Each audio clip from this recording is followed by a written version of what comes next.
Hi, everyone. Welcome to this interview by Core Recruitment. Thank you very much for joining us today. Core Recruitment, if you're not aware, is an international recruitment agency. We cover mid to senior level recruitment across the sectors that we operate in, and we do non-exec and exec positions as well.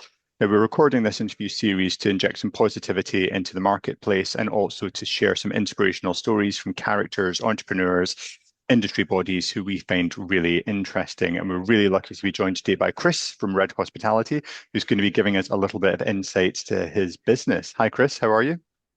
Hey, how are you? Thanks for having me today. You're very welcome. Where are you calling in from? I am in Miami, Florida at our offices here. Nice. And is it beautiful and hot and sunny?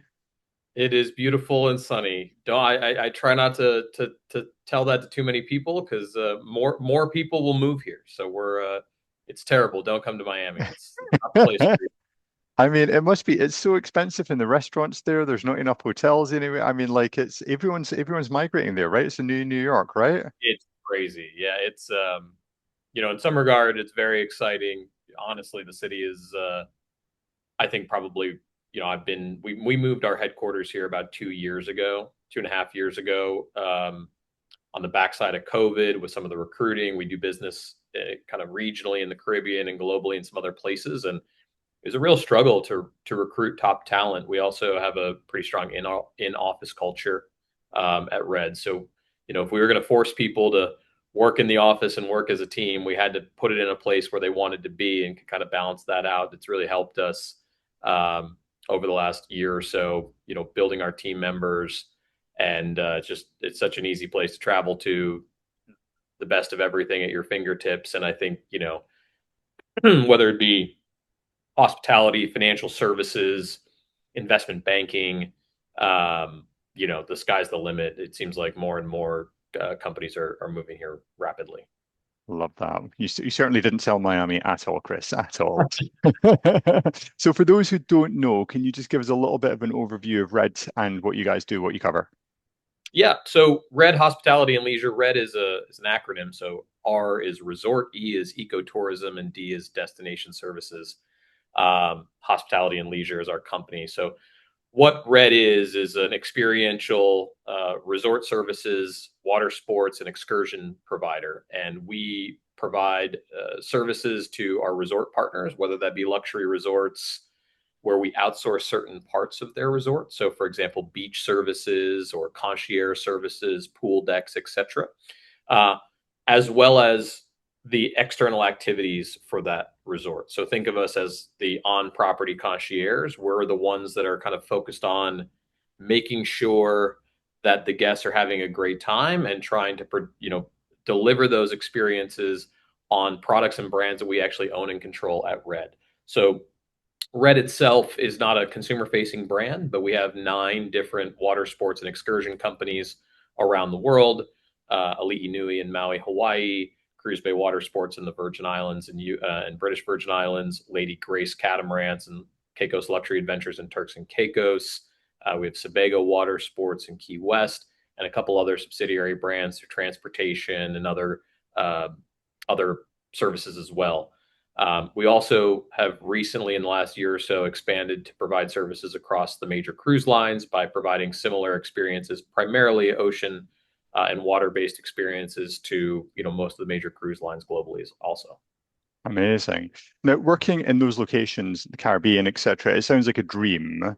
But one of the reasons for wanting to set up this interview and kind of like have this conversation with you is that it's very rare that you meet somebody who's set up a business, grown it, nurtured it, developed it, all of that kind of stuff, and then one day suddenly a hurricane comes along and destroys everything that you've built. I mean, can you tell us a little bit about what that situation, how that situation occurred, and the effect it Yeah, had on your business? yeah, no problem. So the origin story of Red, as it were. I started out, we acquired a company, myself and a partner, in 2013 in the US Virgin Islands. And that company was Cruise Bay Water Sports. It was a small water sports operator on the island of St. John. We knew that we wanted to be in the business. We knew that we wanted to have hospitality exposure. We knew that we didn't want to just run an excursion company off a random dock on a random island. We wanted to be integrated into the four walls of a resort so that we could provide those services. And we ended up finding that business in the U.S. Virgin Islands. That was the first acquisition that we did and kind of started the story. That business was, 25 or 30 employees, a couple $1 million in revenue at the time, a few boats, and the Westin St. John was its primary and longtime customer. And like many businesses, particularly small businesses now, a lot of owner founders kind of transitioning, a lot of businesses in our space and others, started in the 70s or 80s, owner founders looking for transition. And that's kind of our niche in that kind of generational transition from previous businesses to current operations. So we use that kind of as a hub and spoke model. We knew that if we could get established in a place like an island of St. John, that there was a lot of addressable market in the Caribbean to kind of expand that. And we did. We did that pretty well from 2013 to 2017. We expanded over to St. Thomas, the Ritz-Carlton. We became the second Ritz-Carlton globally to ever outsource their concierge, which was a big deal for us. And the Ritz-Carlton Marriott International team was really instrumental in helping us bring kind of a global service standard to Red, modeled after the Ritz-Carlton steps of service and their Credo cards. And those guys inviting us in to become an extension of the resort was a major kind of determining factor. And it so happened that that hotel was being sold at the time. And so as Red was integrating and outsourcing a variety of things that was very positive for Red, it's also very positive to the hotel because Red became a very profitable part of that resort. And that also kind of helped propel them to sell that property to another institutional investor, which was a group headed by Ashford. Ashford Inc. is an external advisor to two large publicly traded hotel REITs that own luxury properties in North America. And they became the owner of the Ritz-Carlton St. Thomas. And as part of that transaction, they took interest in Red because they were also in a different parallel path, investing in hospitality services businesses that they believed were going to be kind of the future of hospitality, right? A vertically integrated suite of businesses that could service hotels around North America and globally that Ashford Inc. could invest in or control. So we had some conversations about that, and just before the hurricane happened, we'd struck a deal for Ashford to invest into Red to actually buy a controlling interest, and the company was called Island Time Water Sports at that time. And we knew that with their balance sheet, we could grow this into a regional or global player. My partners and I could only grow so fast ourselves. I think we were doing well, but we wanted to put some gas on the fire. And what happened after that was a sequence of really amazing things, starting with unbelievable tragedy, which was 10 days before we were supposed to close on that investment. Hurricane Irma came through the Virgin Islands and Puerto Rico and wiped out all of our boats, all of our hotels, including the Ritz-Carlton St. Thomas that Ashford Inc. had bought through the Braemar platform, a year or two prior. And there was no obligation for Ashford and the team over there to continue supporting our business. We're big boys. This is a publicly traded group at the time, and my expectation was that where they were going to say, right, we love you, but call us when you've put it back together. But that's not what happened. So despite the fact that we were well insured, we were doing the right things, I think there was a pathway, irrespective of just being patient to overcome out of that adversity of kind of this really tragic event in the U.S. Virgin Islands. But what happened in our circumstances is Ashford took the approach that if they had closed on the deal 10 days sooner, it would kind of been their problem to solve anyway. So we went back to the drawing board, and through a lot of months of negotiation, insurance, and those types of things, in January 2018, we were able to close on that investment, which was, in one regard, there was nothing left. They were basically buying a very small team and one of a half a boat that we had left, and everything else had been destroyed.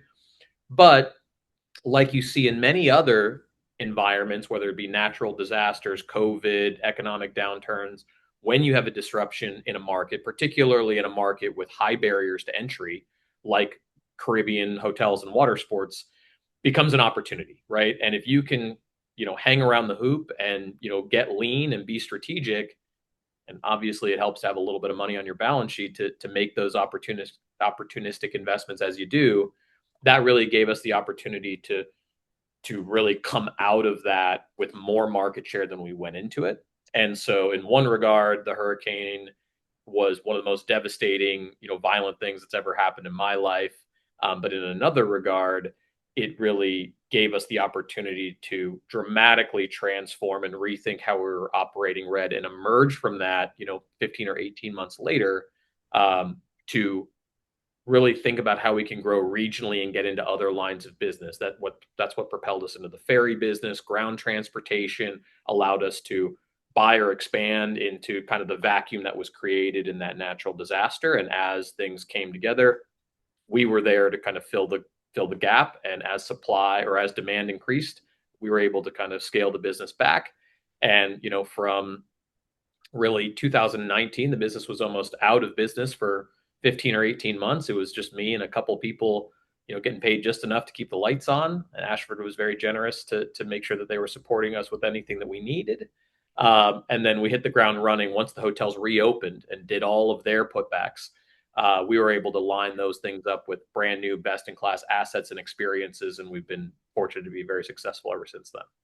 That's amazing. I mean, just knowing that you operate in a market where that I mean, there was a hurricane earlier on this year. There's been a hurricane last year, like we recruit in the Caribbean, and it's devastating when these things kind of happen. But how does that impact your planning and your leadership style when you're looking at kind of like, when you're going to invest for long term in the future? Does it make you very short termist, or is it the opposite effect? I'd say it's generally the opposite. I think you have to take a long-term approach in almost every market. Whether it be natural disasters, economic impacts, geopolitical issues, finding the moat around the place and making sure first and foremost that we're disciplined investors and we're disciplined business development professionals, that we know that if we zoom out far enough, this market is going to be up and to the right and we want to be part of it, right? And so we look at that and we're pretty disciplined about it. But I also think that you got to be disciplined in how you approach your geography and your geographic risk. Obviously, every business starts out small and grows from the hub of the spoke out. And so as we thought about that, we diversified from Hawaii to the Virgin or to the Florida Keys, from the Florida Keys to Turks and Caicos, from Turks and Caicos to other markets. And that's really helped us not put any single market risk that could, propose a existential crisis to the company. We're now in a kind of a balanced revenue model where if a fire happens in Maui, like it did a couple years ago in one of our markets that was impactful, yes, it sucks for a year or two until that market rebounds. But in every circumstance, when you look at it, and I think probably in almost every natural disaster or every major impact in almost every major market around the world from a hospitality and leisure standpoint, those markets have come back stronger and better than they were before that event happened. Whether it's tsunamis, fires, hurricanes, etc. The destination doesn't go away. So, Warren Buffett might say sometimes it's a make money slow scheme, right? But if we believe that if we're disciplined and we're really building a strong foundation, and there is definite risk to growing always, right? And we have to be sure that we're doing the right deals, the right capital allocations in the right places, and then hedging that, with the appropriate kind of risk profile, whether that be, insurance or business interruption insurance and kind of all those bells and whistles that help make sure that we are protecting ourselves, protecting our investors, protecting our team members. And I would say that really translated very well into the COVID crisis. It was the exact same scenario. We opened the business back up, only 3 or 6 months before COVID forced us to shut down again.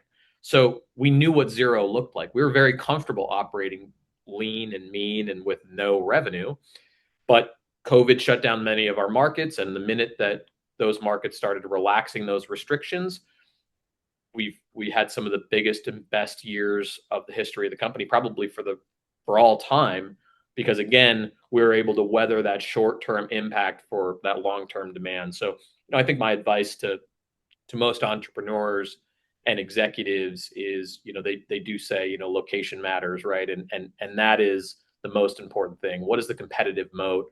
Where are you? What happens if you had to turn the lights off for a year?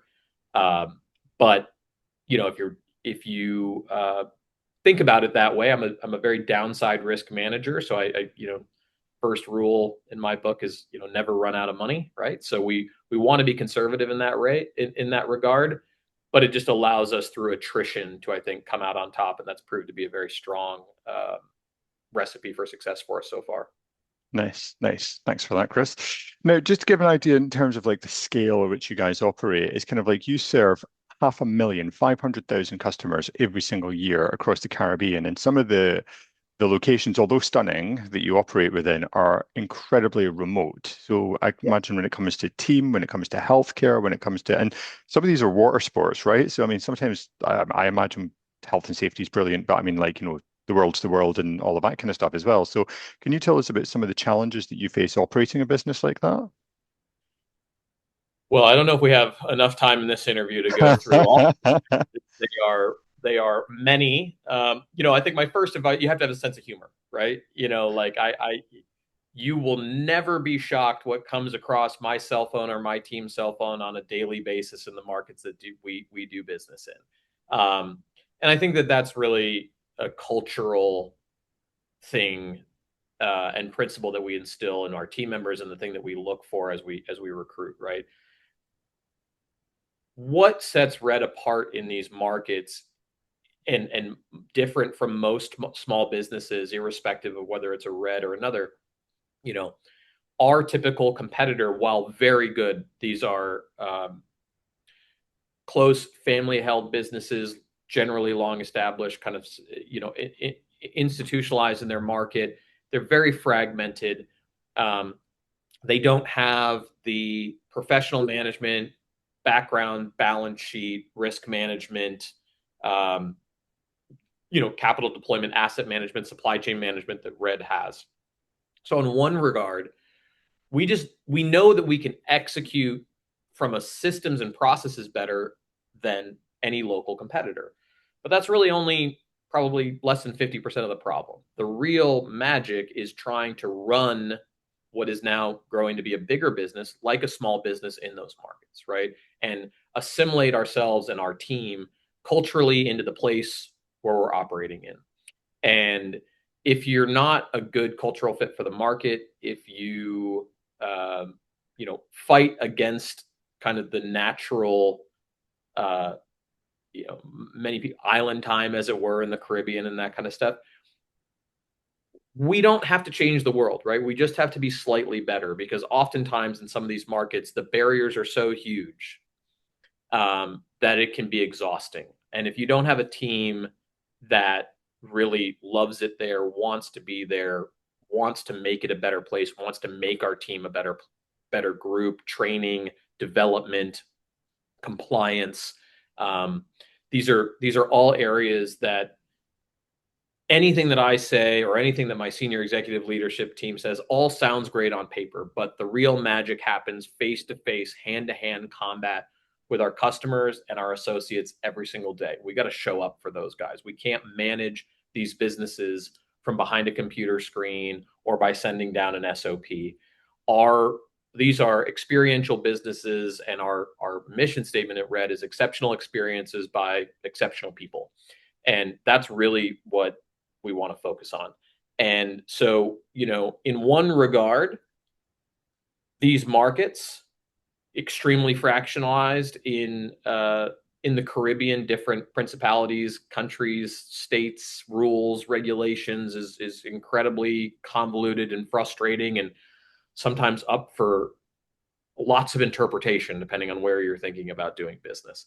But we hold fast to our principles, right? We're never going to compromise. We're never going to make an investment or do something that would compromise the values of Red, or, shoehorn us into something in some sort of, graft environment or whatever it is. We would never do something like that.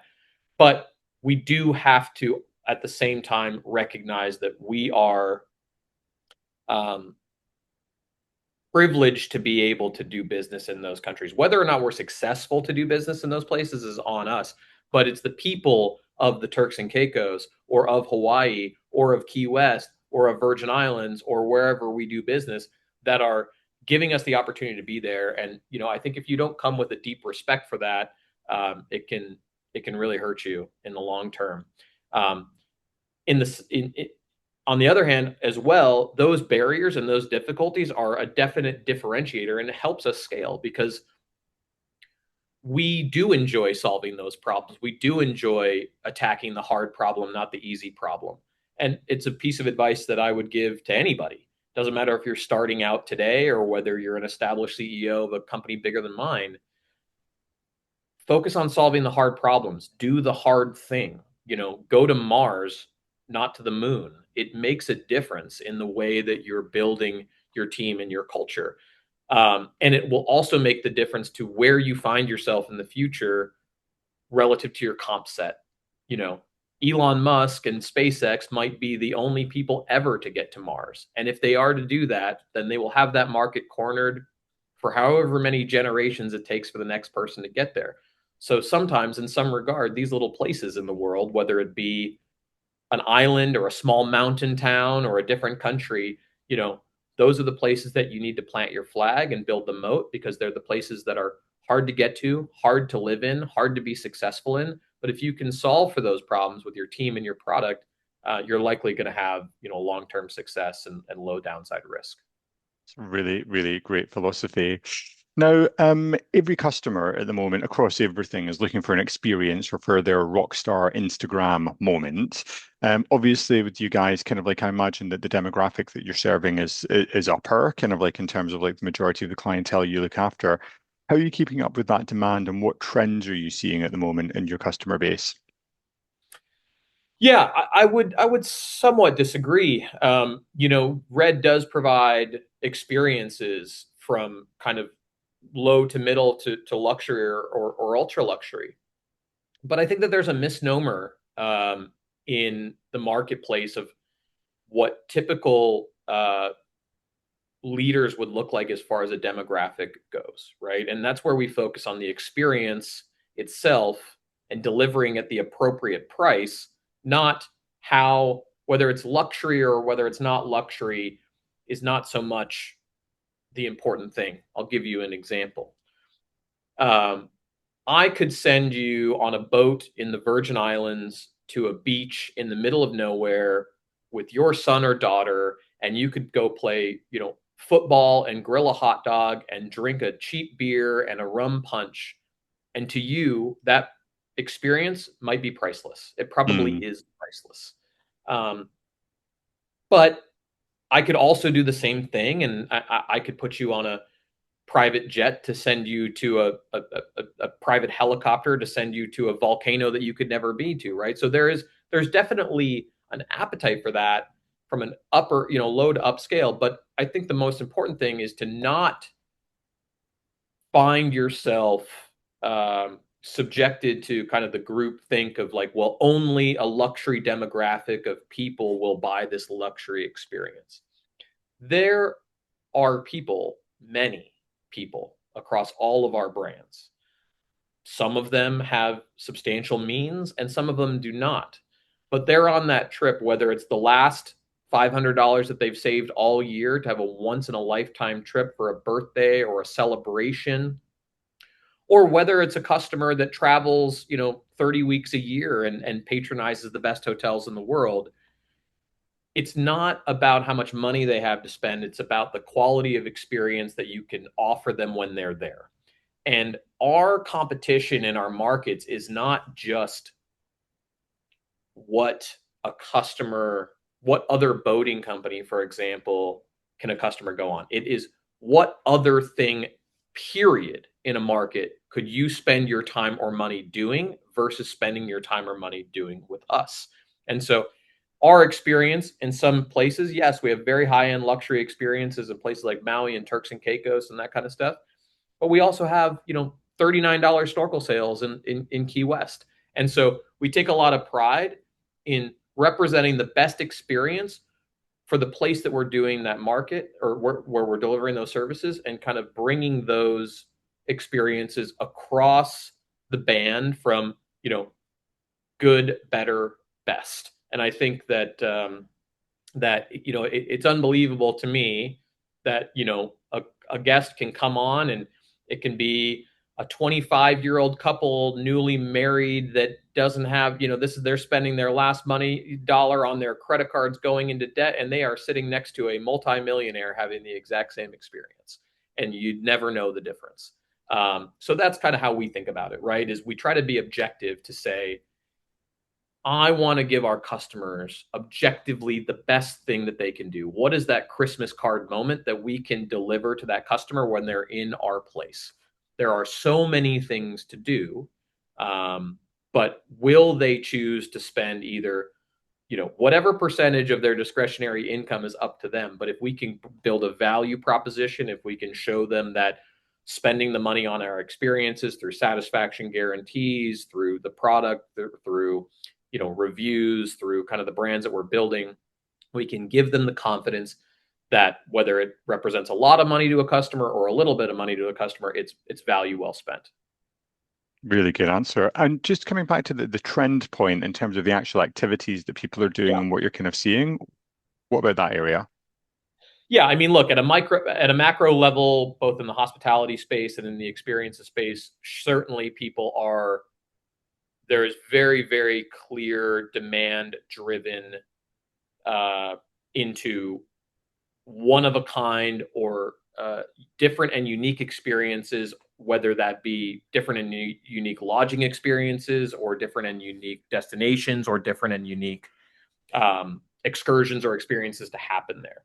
I think there's been a dramatic shift in what is the demand generator for the location. People used to select locations by, for example, hotel brand. If you're a loyal Marriott customer, or a loyal Four Seasons customer, or a loyal, you know, IHG customer, or something like that, you may go, oh, well, there's a Marriott there, I might as well go see it, and that kind of stuff. And that's not the case anymore. People are going to the place, not to the lodging. People are going for what those experiences are through social media. The world has gotten much smaller, where people, through influencers, through Instagram, through their own research, through AI now, they can really curtail and create an itinerary that they can see themselves living.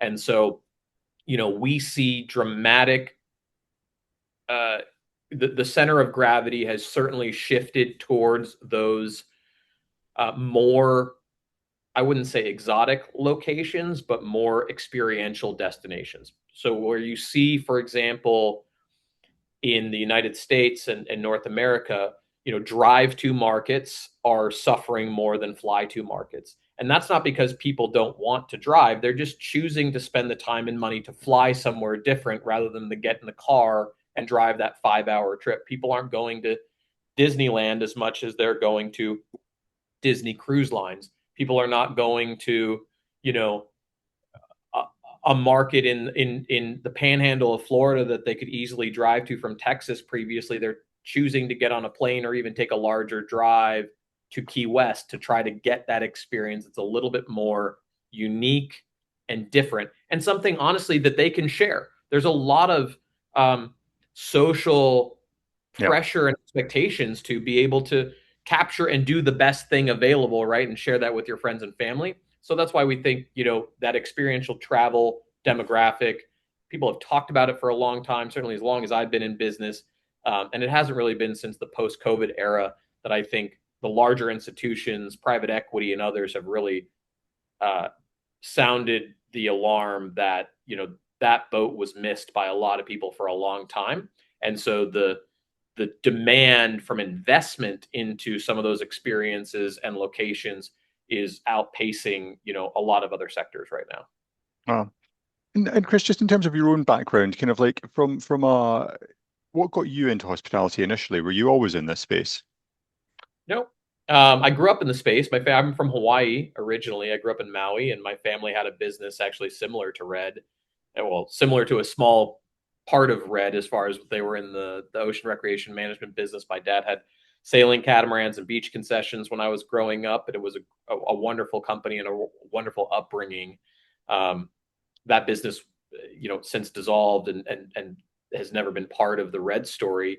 But I think that set a foundation growing up on the beaches of Maui that, I kind of always looked at it through the lens of maybe there's an opportunity here. And as I grew in my business or my experience, I was doing things in the fitness and consulting. We built a consulting company with a partner for a number of years in the middle to late 2000s during the financial crisis, where we were working with health clubs and personal trainers to really grow their business in the face of adversity from the financial crisis, and work on putting thousands of lower cost, higher volume members into health clubs all around the world. But that was not something that I was particularly passionate about long term from a career. I was good at it. It was a very fun business. I enjoyed it. Our clients, my partners, I learned an exceptional amount, but was kind of a means to an end. I always had this little, bug on my shoulder that thought that the water sports and experiential travel industry, particularly from an ocean recreation and management standpoint, was ripe for roll up. Right, there was consolidation. It was a very fractionalized industry, and so just kind of went through that process and wound down my involvement in the fitness consulting businesses that we had, which were wonderful and again very very successful. But that kind of propelled me into what I wanted to do next, and was very fortunate to have some close friends, family, and partners that believed in that vision, and we were able to kind of get that started, and here we are today. Wow, that's amazing. So what does the future for Red look like? Where do you see the business in 5 years' time? Yeah, so it's growing substantially. Kind of like we said, zooming out up and to the right, Red's growing at 25-30% a year for the last several years. Some of the major shifts in our business has been diversifying. We have retail consumer brands, we have our hotel distribution partners, now we have our cruise line partners. So those three kind of distribution points where you can come to our markets and experience one of our water sports brands by buying a ticket on a Cruise Bay water sports experience from our website or from your favorite online booking agency. You can book that experience by staying in one of our resorts where we're providing those services, and we're bringing that kind of brand experience from the resort to the boats, or now through our cruise line partnerships with the major cruise lines, which help us kind of round out that business in these markets that have all three of those components. It's a really smart way to allocate our assets and fill up the capacity demand when there's kind of ebbs and flows in the seasonality of the hotel bookings. The cruise lines have been a major focus of ours for the last year and has grown materially. I would say, Red will continue its growth. We grew from basically nothing to, a pretty global footprint over the last 5 years. Our pipeline is incredibly robust in the Caribbean and the Pacific, some other seasonal locations in the United States, South Florida, Alaska, other places that we're looking to expand in. So our organic pipeline is pretty robust, and those pipelines are, anywhere from a year to 3 years out as we develop, boats and product. We have to build our assets. We're not able to just go down to the luxury catamaran store and pick one out. So we control the supply chain. We build those assets similar to how cruise lines build cruise ships. We just do them on a small scale, and we deploy those organically through contracts with hotels that are being built or developed. So we're kind of out in front of the development curve of Marriott and the major, international hotel brands that are also bringing up hotels in these markets. So that's kind of path one. And path two will be probably some acquisitions that we are looking to do. We did a couple before COVID. We did one after COVID. We think that market is kind of balanced now, where there was a lot of disruption in COVID. Then there was a big peak. Now we're kind of fallen, and it seems to have stabilized. So getting back on offense, interest rates have come down. The cost of capital is moving in the right direction. And we think even though that there's some cracks in certain areas of the economy, in our region as well as globally, where we choose to do business, because we've been smart about where we're allocating our resources and we're putting ourselves in these kind of pretty resilient luxury and lifestyle markets that are typically fly to or cruise to destinations. Those are smart investments. So continuing to roll those up, and we have quite a few interesting deals in our pipeline. Potentially later this year, we'll be able to update you on some new additions to the Red family of companies. That's amazing. Well, thank you so much for taking the time to run over things with us and explaining the business. And it's just fascinating, like having something kind of like, which is so different to a lot of our other client base in terms of like how they operate, Chris. So well done on that. Alaska sounds cold. I would stick with Miami, but Yeah. that's just my opinion. Well, thank you so much for having me. It's great to share our story and experiences.